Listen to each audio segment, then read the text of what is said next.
It's right around the corner. I'm going to get a jump on the NHL All-Star Weekend by welcoming a return of one of the best events from a few years ago. Kelly Panik will walk through the PWHL 3-on-3 showcase that will kick off events in Toronto. However, that's just a small part of my conversation with the Minnesota forward. From a wild last-minute coaching shuffle to leaning into some of the support benefits of playing in a United League, it's KP on The Chirp with Darren Millard. Boys, I'm Mike today. Just let everyone know, don't say anything stupid. What are you gonna do? Heads up! Oh, how'd that feel, old man? Coots. It is. Hit him, light him up. Yeah, nice hit. That's solid. It's going to be fun, it's going to be educational, and it's going to be really enlightening to continue the momentum of the Professional Women's Hockey League in this episode. Launched at the beginning of the new year, this 6-team league has brought the women's professional game back together under one roof.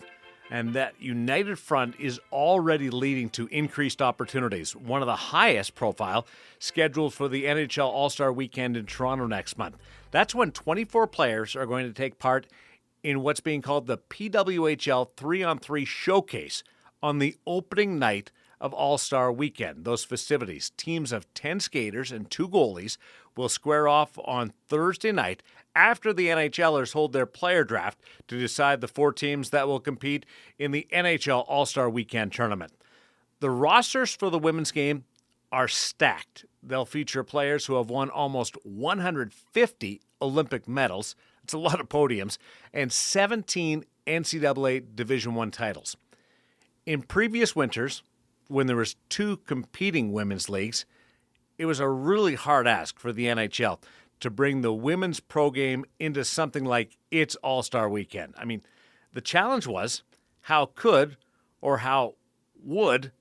is it possible for the NHL to pick one loop over the other? Now there's a united front and a natural relationship. They don't have to pick. It just comes together perfectly. I think back 4 years and that show that the women put on at the St. Louis All-Star Weekend, the game between Canada and the United States that night. And if it's anything close, I'd vote for this being an annual game. The stats folks in St. Louis still counting up the number of saves made by Anne-Renee Desbiens. This game will offer some new names from St. Louis, skating on the wave of momentum of the big crowds across 6 cities in the PWHL, including St. Paul, where Kelly Panik skates for Minnesota. Now, Kelly grew up dreaming of being able to play for pay, being able to be a hockey player and not someone who also plays hockey. I hope you enjoyed this conversation that not only discusses the monumental moment, but also the journey to get here.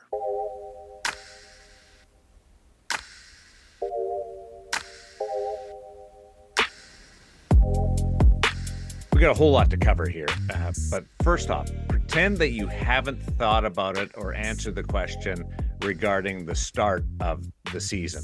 What's your initial reaction, or what do you take from the first couple of weeks? A lot of excitement, a lot of uncertain, unknowns too for a lot of us.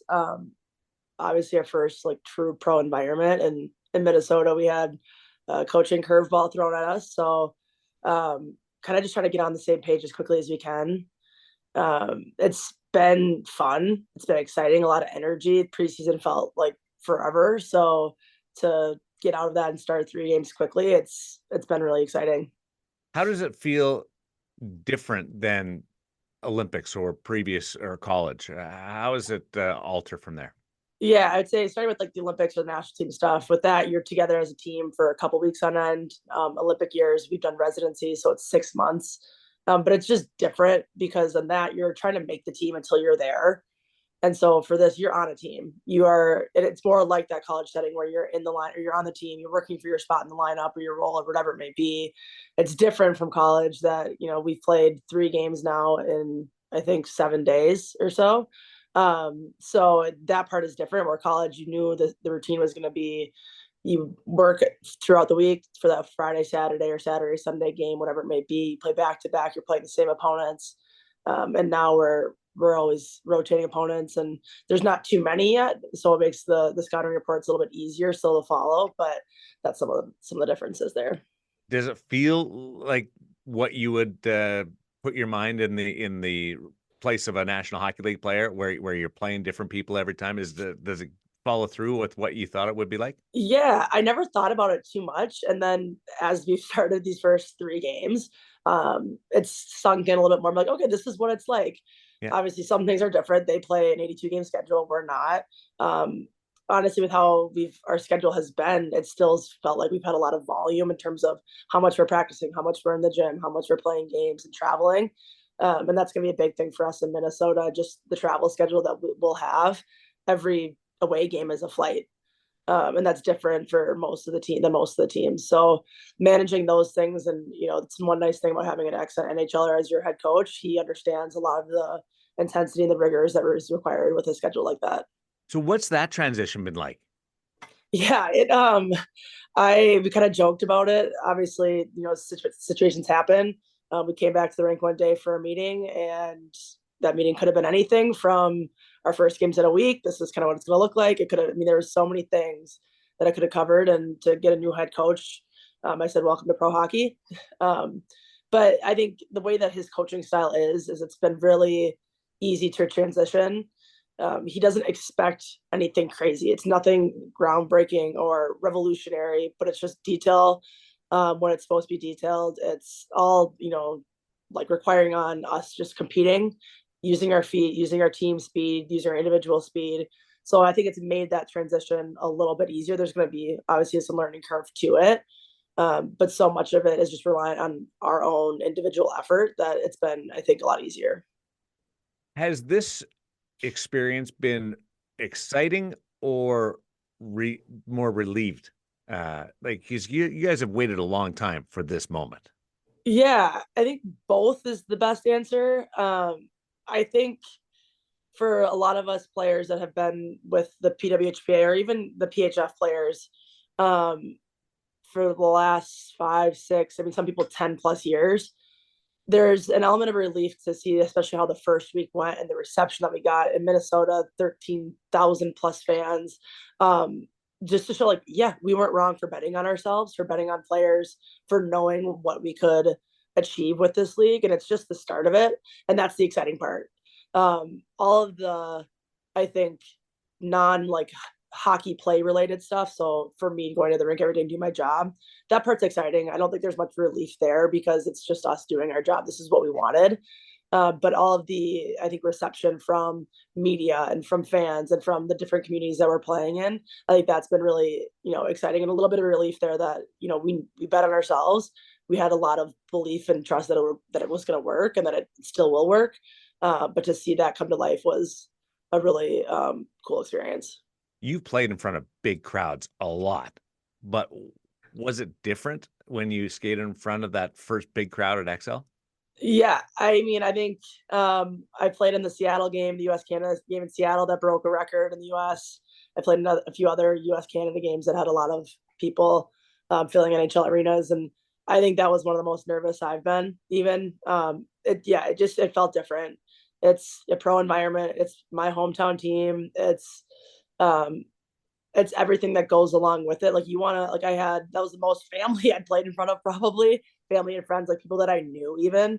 So there was a lot of, that emotion. And then obviously setting a record in our first home game. We wanted to put on a great show for our fans. What are you going to do with your first check? Have you cashed your check yet? Probably not. Everything's direct deposit. So it doesn't, you don't even get to do it. I know. It's not as exciting, but I'm not a huge spender, so I kind of just I'm more of a purchase by need thing. So because I'm now old and own a home, a lot of it's household things. So nothing super, super crazy exciting yet. Nothing around the house that you've been eyeing up that you need, because that never stops. I know. Well, Christmas was around. It was just around there, just here earlier, and then my birthday is a few days after. So now I'm at the point where my gifts are a leaf blower, which is super exciting. So that's taking care of that chunk of time for a little bit. We'll see how it goes later on in the spring. Okay. Did you get the leaf blower yet? Because I was going to give you some. Okay. is go for the bigger, more powerful one, because I've Yeah, skimped a couple of times, and then you get out there and you're like, oh my goodness, this thing's not going anywhere. I know. I don't have a huge yard, but I do have a big maple tree in my backyard. So it's like in the fall when the leaves are falling, I could rake or leaf blow every single day and you would hardly be able to tell. What's it like playing hockey for a living and being able to go to the gym and be able to work on your game, do video, do your diet, nutrition, and then play the game and not have to worry about anything else? I kind of ride the balance of like it's a dream come true, but Yeah. also it's like, yeah, it's about time. Um, and I fair to admit that I didn't have to wait as long as a lot of people. And I came in at a really good time, just, being on the national team and having support within USA Hockey. There was a lot of players that had to really fight for that support and that treatment from USA Hockey. So my day-to-day life doesn't look a whole lot different in terms of training and all that stuff. What's different is now I'm doing it within a team and in a way more organized setting. But it is like it's the way it's supposed to be. And I think for a lot of people, it's like, yeah, this is what pro hockey should be like. You go to the rink, you do your work, you do your workouts, everything should be easy, accessible.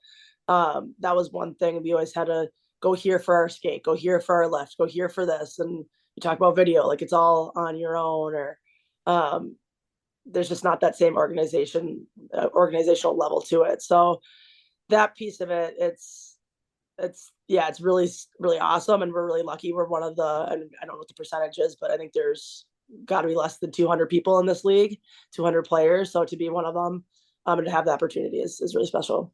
People listening to this may be surprised at this statement, but you don't have to worry about your gear anymore, getting sticks, or going and getting your skate sharp in one place and then getting to the rink for another place. That's all now part of the package, Yeah. right? Yeah, that's exactly right. Like we used to have to plan when to go to, I'd be like someone was going to get their skate sharp, and you'd bring like 5 other pairs for other Right. people just to make it easier. And again, like the national team players, it's been different in the sense of, okay, I knew I could get sticks when I need them, or skates or equipment. But for anyone who was on a national team or wasn't in that pool, where was it coming from? Like there's players that had the same 3 sticks that when they left college with, and they had to use them for a year or whatever until someone else could get them a stick. And it had to be probably not even the same stick that they use, but whatever they could get or were given. And I'd be laugh. Like, I mean, Nathan McKinnon gets 100 plus sticks a year. Right. Yeah. To have that luxury of to be able to be like, yeah, I don't want this one. I want, like, it's those types of things that go to the full professional treatment of it, to where you go to the rink every day, your gear is hanging up in your stall, you have what you need, you have support, all you need your skates sharpened quickly, you have your equipment manager.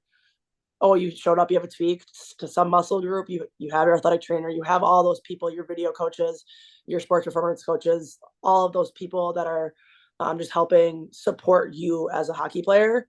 I don't take that for granted in the sense of we have our job to do as hockey players, but there's also a bunch of these other people that, come to work every day helping to support us, and really grateful for those people.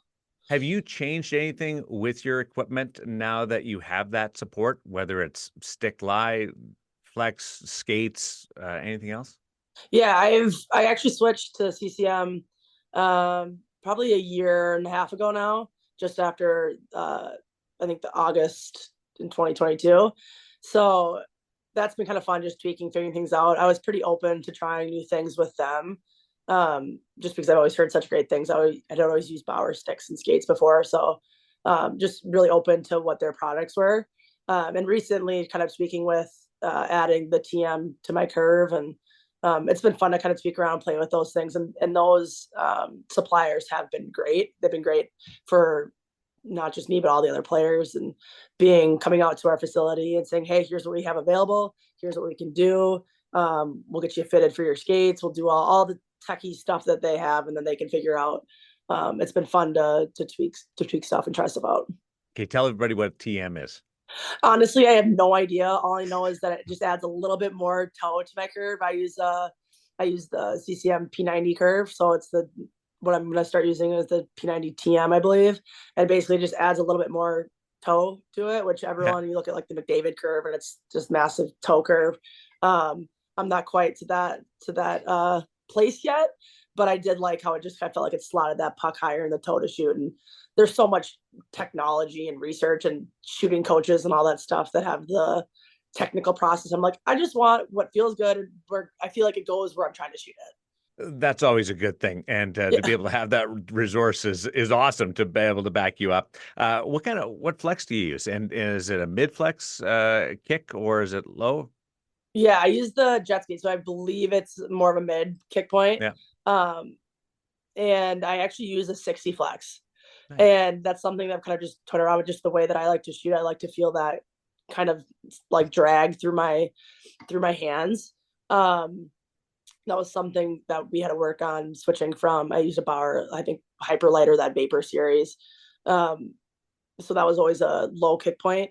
And just with the CCM sticks, the way that their blades are different from Bauer, it was kind of adjusting to figure out where do I actually fit. And just a lot of conversations with our equipment reps. And it's like you see a lot of NHL players now going to lower flexes too, to get the most use out of the technology of the stick. And I like how it feels effortless once I get it slotted and loaded. I don't want to get too dramatic, but I think we should get a little bit deeper into what this journey has been like. Kelly, is it bigger than hockey, or am I overstating it? No, I don't think so. And I think it's truly part of, I think, the bigger movement within women's sport, the professional sport. We always like to look at, the National Women's Soccer League, the NWSL and their growth, the WNBA and their growth. And the WNBA, I think they're 20 plus years in, 25 maybe. The NWSL is over 10, a little over 10 years in. And what we like to look at is kind of where we're coming in from ground zero, just within the resources that were provided, the payment that were provided, and not just for us, but like for everyone involved in every organization and every team.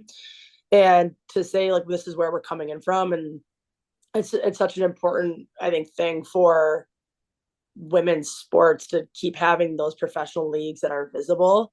And that's something Kendall Coyne says all the time. Billie Jean King says it all the time.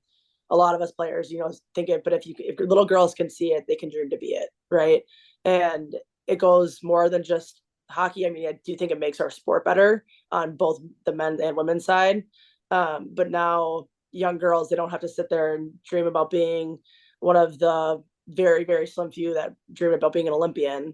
They can dream of being a part of this. And it just goes to show like the growth that's out there and available in women's sports. And you look at even, again, professionally down to college as well, and how big college basketball has become on the women's side. And hopefully that keeps, we're able to push our sport on the women's side professionally. And then that trickles down to college and youth and everything from there on. You do some work with the Minnesota Wild. Like people are looking at you, young girls, young kids are looking at you the same way that on the ice as they look at Kirill or Jared or some of these players. That's kind of neat. Yeah, and that's something I think all of us are very aware of. The amount of people that have said, like, that are older than I am, that are like, if I had this when I was growing up, like, I would have loved it, or I would have been a hockey player. And for us now, like you were very aware of, those 13,000 plus fans. There was a lot of young kids there, and those are the fans that like we want. Like that's what makes our day, is when they come up to us and like, I want to play on this team. I want to be a part of this league. I want to be the type of player that you are, whatever it may be. And that's kind of, I again, twofold look for my view. It's like, yeah, this is my job, but this is, again, the bigger picture of it is what it's going to do for generations to come. Do you feel any pressure? No, because at the end of the day, it's, we don't change how we act. We don't change how we play. We don't change how we compete. We don't change how we prepare. So in that way, no, just because it's us being ourselves. And I think it goes back to that conversation of the greater landscape of women's professional sports. I think that that's something that a lot of fans have found, is how accessible that women's, like, female athletes are, just in terms of like with their time after games. I see a bunch of things like on social media about soccer players signing for, going around the stadium signing after their games. And even for us at the XL, like we always have people signing autographs after games, like in the designated area. But if a kid ever saw me after a game and they asked for an autograph, like we set the precedent that, yeah, come ask. Like we're more than happy to chat with you for a bit and sign an autograph, take a picture, whatever it may be. So I don't look at it as pressure, just because I think it's the way that we're built. I want to try and find you get an autograph in Toronto. You're going to the All-Star game, All-Star weekend. How excited and what are you thinking about that opportunity? Yeah, I know it's not the first time that we've had women at the NHL All-Star game, and it's, I think, just another way to, grow the hype around our league and our growing sport. And it's going to be really exciting. I think there's a lot of U.S. and Canadian players with some other internationals mixed in there, but it's going to be an exciting week. Obviously, Toronto, the PWHL team in Toronto, they've had a ton of energy and excitement around their team, and they're obviously a great hockey city as well. So I'm really looking forward to doing not just the hockey stuff, but there's going to be some fun other things, I think, attached to that weekend. So the skills competition is going to be different this year for the National Hockey League players. Give me an idea off the top of your head, hardest shot, fastest skater, who would be best in that agility drill from the PWHL? Okay. Fastest skater, I gotta stick with Kendall. I don't know how you, until someone beats her. I even though she's a mom now, I think she just got faster. She's got that mom strength. She's probably faster now that she's a mom. She just has to be. The first week that she came back, because she's literally only 6 months and a couple of days out of giving birth, and I'm like, you look like you haven't missed a day. So I'm gonna stick with her for that. I think the hardest shot is a tough one. I might go Megan Keller. Oh. Hers has, like, when she gets a hold of it, it just rips. It's like not like a dense shot, but it has so much zip on it. The agility skating. Ooh. Is this puck control too? I can't remember. Yeah. I actually might go Alana Mueller on that. We played her in our first game in Boston, and she's nifty or shifty with that puck too, and she's great on her edges. I feel like a lot of European players are just great on their edges. What else is there? Passing? Yep. And there's accuracy shooting. Oh, accuracy shooting. Alex Carpenter for that every time. You didn't even blink. Time. No, every time. It's like I actually think last year in our PWHPA All-Star event, I had a pass for her, and I was so stressed for that. I'm like, I cannot be the reason, because the only reason you're gonna miss is if you get a bad pass. And I actually think that it kept hitting something on the ice, like on both sides. So we didn't win, but I'll take full responsibility for that. But yeah, she's easily just puts it right where she wants it every time. Who would you pick as the passers to you if you were in accuracy shooting? Ooh, I feel like I'd want to pick people that I play with, just because I'd be used to catching their passes a lot. So speaking from my teammates, any of my teammates that are going to be there, so Lee Steckline, Taylor Heisey, Kendall Coyne, Schofield, any of them, I feel like, just again, you see their passes every day in practice and all that, so I feel like that gives you an advantage. I know your schedule is jammed. I was going to say, if she was still playing, Megan Bozic, the Bow Bomb. She's done some work with us in Vegas, and she is so much fun. So happy for her and her husband and the little one arrival. But she's got the big shot.